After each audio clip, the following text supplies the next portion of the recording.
আসসালামু আলাইকুম রহমতুল্লাহ বরকাতুহু। বন্ধুগণ, আশা করি আল্লাহ পাকের অসীম রহমতে সকলেই সহি সালামত আছেন।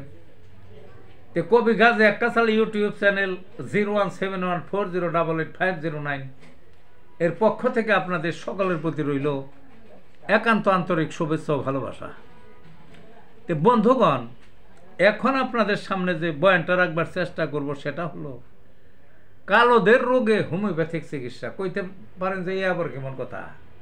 হোমিওপ্যাথিক এমন একটা চিকিৎসা, তার রোগ যাই হোক না হোক, কিছু আছে মনোগত বৈশিষ্ট্য, কিছু আছে দৈহিক বৈশিষ্ট্য, কিছু আছে দেহের রং, এইগুলার উপর ওষুধ নিরূপিত হয়।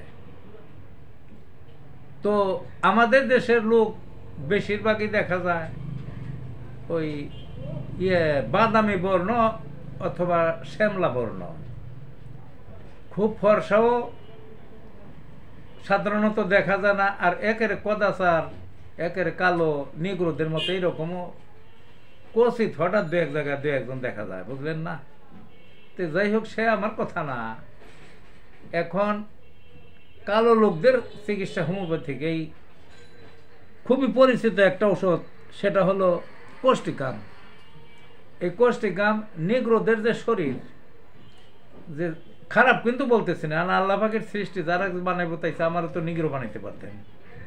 তো যা হোক, সে কথা না।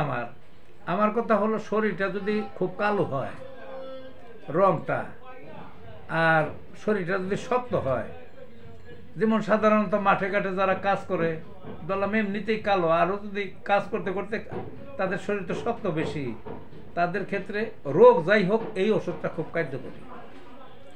তো যা হোক, এই যে বর্ণের উপরও হোমিওপ্যাথিক যে কার্যকরী বর্ণ দেখে দিতে হয়, তাহলে কালো যারা, তাদের রোগ যাই হোক যদি লক্ষণে মিললে, কোষ্টিকামের সাথে যদি রোগের লক্ষণে মিলে, তাহলে তো সম্পূর্ণই সেরে যাবে। আর লক্ষণে যদি নাও মিলে, তারপরও যত বেশি কালো এই কোষ্টিকামটা দিবেন, দেখবেন যে যথেষ্ট উপকার পাবে এই একটা ওষুধে। রোগ যাই হোক, ভালো থাকুন বন্ধুগণ।